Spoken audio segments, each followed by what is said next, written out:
Hi, I'm Ava. I have something I need to say to all of you. During the funeral of my late husband, John, who had died in an accident, his daughter Ava suddenly took to the microphone. The staff and attendees were thrown into confusion. Without caring about their reactions, Ava pointed at me and yelled with a voice filled with loathing.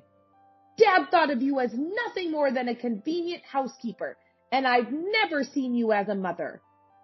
Shocked by her sudden outburst, I questioned whether those words truly came from my daughter.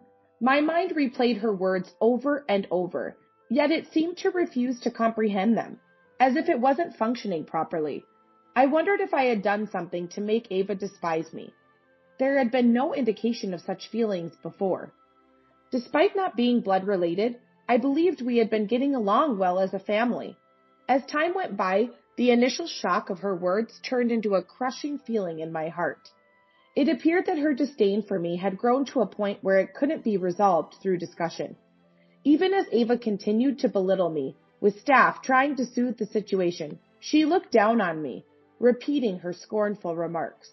Remembering a promise I had made to my husband, I addressed Ava with a resolve. Stay strong, no matter what comes. Ava's face turned to one of astonishment at my words. To her puzzled look, I reiterated, no matter what happens. I, Mary, live in an apartment with my daughter and husband, sharing a harmonious life together. Today, being my day off from the part-time job, I decided to spend some quiet time alone at home after finishing the household chores. While sipping coffee on the home sofa, a photo of our family of 3 on a trip caught my eye. This led me to reminisce about when I met John. It has been 7 years since John and I got married. The encounter happened when I was doing outdoor work and dropped some documents which he helped pick up. Despite others seeing me struggle, he was the first to come over and help, showing concern as we gathered the papers together, a memory I still hold dear. As our companies were close by, we started acknowledging each other on our way back from work or during lunch breaks, gradually leading to conversations. John was older, but an honest adult. His lively, bright, and direct nature made me more attracted to him each time we met. Eventually, we exchanged contact information and started making plans to meet. It was a happy development for me, but there was one concern. John had a child.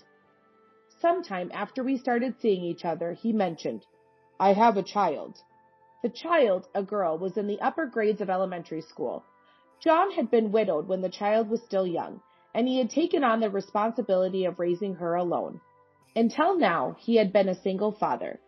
John expressed his desire to remarry and wanted me to meet his child. Being an only child, I don't have any nieces or nephews, nor do I have young relatives. Thus, I'm pretty clueless about how to interact with children. But unwilling to give up on the idea of having a family with John, I decided to meet his daughter, Ava. Before our meeting, John shared with me what Ava is like and showed me pictures from a trip they took, featuring Ava with a cute ribbon smiling alongside John. She looks adorable and very happy, I remarked. She is, but I've been spoiling her a bit too much lately, John confessed. John, feeling sorry for Ava not having a mother, had been indulging her every wish, even if it meant going out of his way to fulfill them. Ava, spoiled by her father, has developed a bit of a willful temperament, sometimes leading to conflicts with friends. While I found their relationship endearing, it did make me wonder if I could really step into the role of a parent, given my lack of experience with children. However, I believed that with John by my side, we could overcome any challenge. Seeing John smile with a slightly troubled look helped dispel my lingering doubts. Then, a week later, the day came for me to meet Ava for the first time. The meeting place was the zoo, chosen because it's one of Ava's favorite places. We agreed to meet just before noon, and I arrived 5 minutes early, waiting for them at the entrance. About 15 minutes past our scheduled time, I heard a child's cry. From a distance, I saw John running towards me, carrying a girl in his arms. Sorry, we're late. It's been quite hot, hasn't it? Are you okay? John apologized, his forehead glistening with sweat. The girl, still crying and wriggling in his arms, was Ava. I wanted to greet her, but her crying was so intense that we decided to calm her down first. Ava, your hat is right here, isn't it? Let's just make do with this one today. No, I wanted the panda hat. Ava protested. Listening to their conversation, it became clear that Ava's preferred hat was unavailable due to laundry issues. John had prepared a different hat, but it seems Ava wasn't satisfied because it wasn't a panda hat. Because of this, they had argued from the morning, which led to their late arrival at the meeting spot. Ava, if you want a hat, I'll buy you one from the zoo shop. Let's go inside, I suggested, taking Ava's hand. Though still teary, she stopped crying loudly as I led her by the hand. John looked relieved, and together we entered the zoo. Honestly, Ava did seem quite willful throughout the day. She would throw tantrums when things didn't go her way, and sit down, refusing to move until John caved and bought her what she wanted. She cried from the heat and screamed in anger when the animals she wanted to see weren't available. For a grade schooler, this seemed a bit much. Every time Ava acted spoiled, I thought so, but aside from those moments, Ava was a bright and adorable child, much like John. Ava loves pandas, and looking back, her socks and bag were all panda-themed. When we reached the area with her favorite animals, her tears seemed like a distant memory, replaced by smiles and excitement. Pointing at the animals, Ava's childlike joy was infectious. As promised, I bought her a panda hat from a shop inside the zoo, and she immediately put it on, saying, "Thank you," with a bright smile. While not all my worries were gone, that day gave me a glimpse into a future with John and Ava. After our zoo visit, we continued to have meals together about once a week. Gradually, Ava warmed up to me, and when John proposed remarriage, Ava was fully supportive. We eventually got married, and Ava, John, and I became a family of 3. Even after we started living together, Ava's whimsical behavior was noticeable. Ava was particularly picky about food, showing a strong dislike for many things and having a limited diet. Most of the time, she wouldn't eat what I cooked from scratch. John mentioned that they used to rely on frozen meals or eat out before. While occasionally ready meals or dining out is fine, relying on them daily could lead to an unbalanced diet and isn't healthy.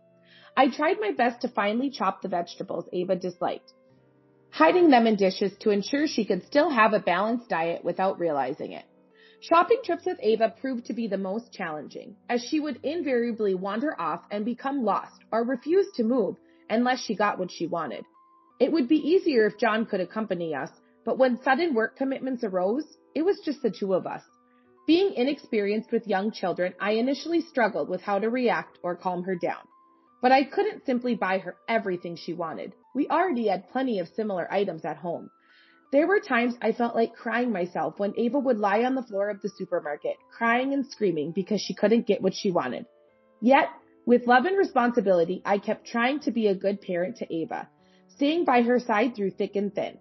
As Ava grew older, her whimsical behavior lessened, and I felt we were gradually building a good parent-child relationship. Now, I truly consider her my own daughter, and I believe she thinks of me as her parent as well. I wondered how long I had been lost in these thoughts, when the sound of the front door opening and Ava's voice announcing her return snapped me back to reality. "I'm home, I'm starving," she said. Ava had chosen a high school known for its strong job placement program. She dedicated herself to her studies and tennis club, even becoming the captain. As time passed, it soon became the period for deciding on future paths. During dinner, when I casually asked Ava about her plans, she said, "I've decided to get a job." Since becoming a family with Ava, considering the possibility of her going to college in the future, John and I had been saving money and making efforts to economize. So hearing her decision to work surprised me, to say the least. "Ava, don't you have something you want to do? You can still go to college," I said. I didn't intend to stop her if she wanted to work, but if she was foregoing further education out of consideration for us, we needed to discuss it. "I've decided not to go to college. Dad raised me by himself when I was little, and I want to start giving back as soon as possible, to both of you," Ava responded. Her words filled me with joy. It became clear that Ava preferred to become independent sooner rather than pursuing further studies. John and I chose not to press her further on her decision, proud of the thoughtful and mature daughter she had become. Ava graduated from high school and took a job at a local factory as planned. But about 3 months after she started working, Ava began missing work frequently, and I was worried she might be ill, but she said that wasn't the case. Gradually, her absences increased until she stopped going altogether. Wanting to cheer her up, I actively invited her out for shopping or lunch on my days off, but Ava hardly ever accepted my invitations. Her appetite was unchanged at dinner, but she would decline my lunch invitations, saying she wasn't hungry. Moreover, while she was talkative when John was around, I felt she became quieter when it was just the two of us. I wondered if she had something difficult to tell me. Could there have been some unpleasant incident at work? Was she experiencing stress to the point of not wanting to leave her room? Having believed we had built a good parent-child relationship over these 7 years, despite not being blood-related, her distant behavior only left me feeling more unsettled. My concern only grew, but there was a part of me that just couldn't take that final step to breach the distance between us. Still, unable to shake off my worry, I talked to John about Ava's recent behavior.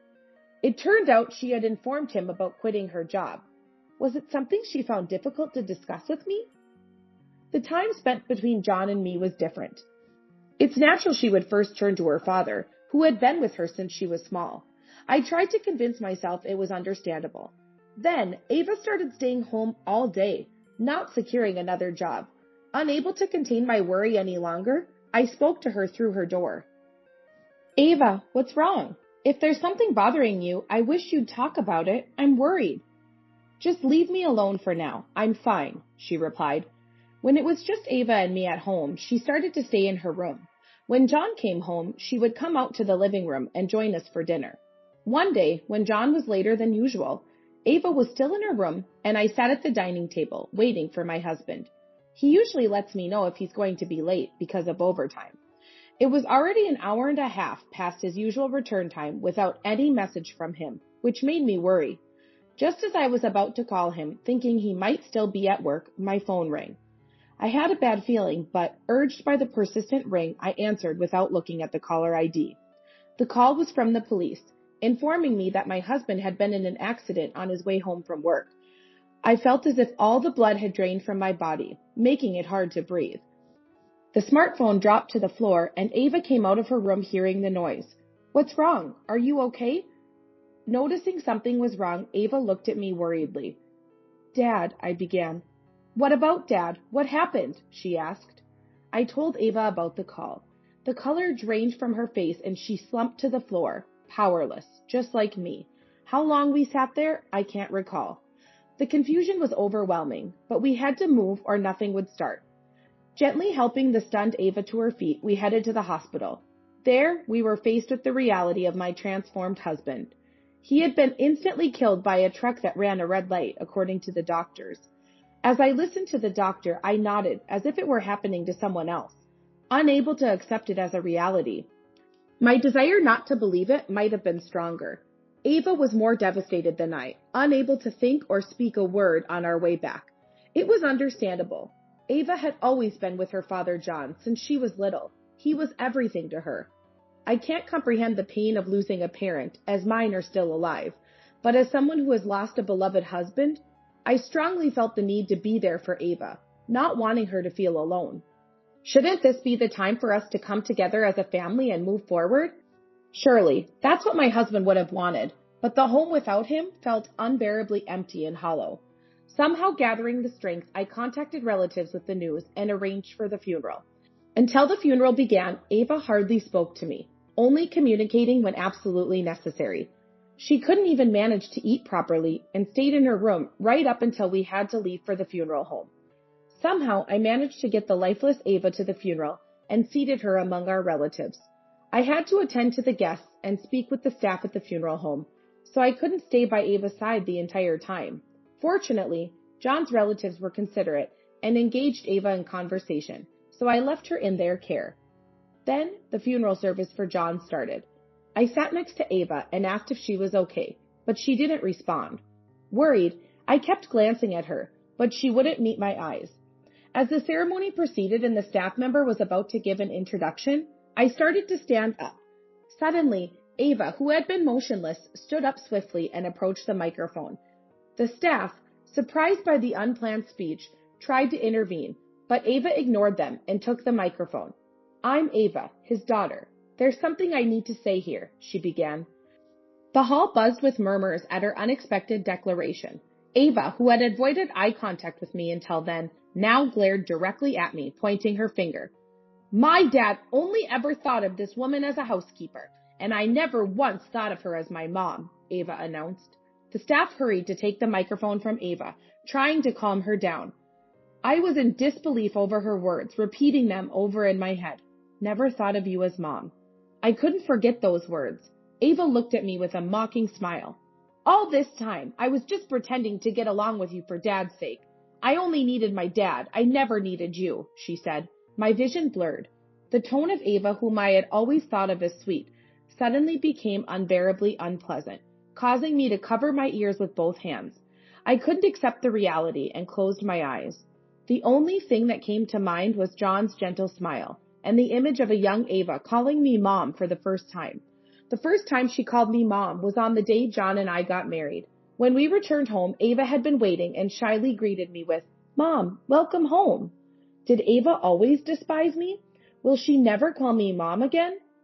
While I was lost in thought, Ava snatched the microphone back. I'll inherit everything from Dad, and you, a stranger, won't get anything. And don't you dare show your face in front of me again, she declared. The attendees were either sympathetic towards Ava, thinking she had gone mad from grief, or outraged by the disrespect shown at such an event. Ava was restrained by some attendees and taken to the back of the hall. I had just lost my husband John, and now it seemed I was losing the daughter I had cherished. Memories of the time spent with John and Ava flooded my mind. The 7 years we had together seemed both long and short now. I had always tried to engage sincerely with Ava, despite not being related by blood, believing we had a bond of affection. Sadly, Ava's heart was no longer with me. Then, remembering something John had told me, I made a decision and stood up to address the microphone. Ladies and gentlemen, I apologize for the disturbance. I am Mary, John's wife, I began. The noisy hall quieted down as I started to speak. Meanwhile, at the back of the hall, Ava continued to shout, Cut ties with me! You won't get any inheritance, while being held back by relatives and staff. Ava, I understand your point. We'll go our separate ways, I said, and Ava's face brightened a bit. She was getting what she wanted, cutting ties with me, whom she despised, and getting her inheritance. I felt a heaviness in my heart at her reaction. I was still struggling to catch up with my emotions. Is the pain of being rejected by one's daughter this harsh? Stay strong, no matter what happens. After saying that, I apologized again to the attendees for causing a disturbance and proceeded with the intended speech. Ava was taken outside by the staff, deemed needing to calm down, glimpsed from the corner of my eye. The ceremony continued without further issues, and I apologized to each staff member and attendee after it ended. I haven't been in contact with Ava since then. I haven't reached out, but somewhere in my heart, I was sure we would meet again. Months have passed since my husband's funeral. I have completed all the necessary procedures as his surviving spouse and have been getting by. I'm still not over the grief, but staying alone at home makes it worse, so I'm gradually returning to my part-time job. Ava, it seemed, took her belongings while I was out, as her clothes and shoes disappeared one day. I haven't been able to bring myself to clear away my husband's chopsticks and plates. I spend my days in a room filled with his remnants. Today, after finishing my 4-hour part-time job, I returned to my apartment. To my surprise, there was Ava, whom I hadn't seen in a while, standing at the entrance. Noticing me, Ava approached quickly and started to confront me with, "This isn't what we agreed on." She seemed frantic. I gently pushed her shoulder, suggesting we go inside to avoid causing a disturbance to the neighbors. Ava entered the house, complaining, and once the door was closed, she approached me again. "The inheritance from Dad hasn't come through. What's going on?" It appeared she was panicked, because the inheritance hadn't reached her yet. "Ava, you're not John's biological child." My words left Ava in shock. In fact, Ava was the child of John's previous wife, not related by blood. When John introduced his child to me, I was informed of this fact. But respecting John's wishes not to hurt Ava, and considering her his precious daughter regardless of blood, I had kept silent about this. "So, I have a real dad somewhere else?" "No, your mom was unmarried when she had you and married John shortly after, so legally, you have no father listed." John did not legally adopt Ava even after taking her in by himself. He thought it would be unfair to burden Ava with potential caregiving responsibilities if he became ill, as they would be legally recognized as parent and child. Shocked by this sudden revelation, Ava was very disturbed. So who can inherit then? Ava looked at me incredulously, and the moment she realized I would inherit, she quickly changed her attitude towards me. Come to think of it, Mom, it must be hard on your own, right? I can come back and help take care of you. I stepped back from Ava, who was trying to cozy up to me. Weren't you the one who said we're no longer related? That was your own words, wasn't it? I said with a cold voice, and she visibly paled, then clung to my feet. No, that's not. I didn't mean what I said back then. She tried to dismiss it, but to me, it seemed like her true feelings. Then, in a panic, she came up with another proposal. So, can't you just share a little bit of the inheritance with me? I kind of overspent. I need money. Ava's breathing was rough, and despite the temperature not being particularly high, she was sweating. It was clear her mind was in turmoil. Having quit her job and not sought reemployment and expecting the inheritance had led her to spend recklessly, leaving her virtually penniless. But I couldn't bring myself to want to help her. I remembered a request John had made during his lifetime. That was when Ava was still working, and by chance, John and I had the same day off and went out for lunch together for the first time in a while. It was an Italian restaurant we often visited before we were married, a place full of memories for the two of us. Since Ava was picky with food, it had been a long time since we last visited the restaurant. We were seated at a table with a view of the outdoors. The interior hadn't changed much, but the menu seemed to have undergone some updates. However, the set meals John and I always ordered were still there, which made us happy. I ordered pasta and John ordered pizza. Once our orders arrived, my husband and I shared our dishes as we ate. After the meal, we enjoyed coffee while watching people pass by outside. Looking up, the sky was clear and blue, and though the window wasn't open, I felt a sense of freedom. Then John, sitting across from me, started a conversation. It's been a while, but this place is as good as ever, he said. Yes, they even have new dishes that Ava might like. We should come back here together next time, I replied. John nodded happily at my suggestion. I'm really grateful for how well you get along with Ava. She can be willful, but she's my precious daughter, he said. I agreed with him. The more I observed them, the clearer it became how dearly John cherished Ava. His love transcended even the bonds of blood, a trait I always found admirable in John. We never know what the future holds. If something happens to me, please look after Ava, he formally requested. Feeling a strange discomfort at his request, I asked, What brought this on? You're not sick, are you? I wondered if he had been diagnosed with an illness, but it seemed that wasn't the case. Just looking at Mary made me want to say it, he said with a gentle smile. Of course. I'll raise Ava to be a fine adult, even on my own. Don't worry, I assured him. John thanked me, then his expression turned serious. But if Ava ever looks down on you or becomes the kind of adult you can't forgive, I want you to be unforgiving and strict with her, he said. That must have been John's way of showing love and resolve as a parent. I didn't want such a situation to arise, but I nodded in agreement to John's words. I brought my thoughts back from the memories, looking at Ava who was still clinging to my leg. Ava had tears in her eyes, persistently begging, I want you to share some money with me. Despite her claims at the funeral that John only saw me as a housekeeper, I couldn't feel that way. There was an unshakable love between John and me, something Ava probably never realized. Hey, are you listening? You're going to share the money, right? I was Dad's daughter too, she said, trying to rise by holding onto my leg. I moved my leg away, shaking her off. I told you, didn't I? To live strongly, no matter what happens. No matter what. I emphasized, then forcefully made her stand up. Ava looked at me stunned, but I pulled her by the arm, pushing her outside the door. Then I placed 4 paper bags filled with her belongings in front of the bewildered Ava. Caught off guard by being put out, she stared at me blankly, but I closed the door firmly without looking back. Half a year has passed since then.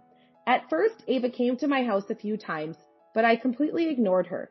Angered by being ignored, Ava began engaging in harassing behaviors, like leaving mud in front of my house or sending mail demanding attention.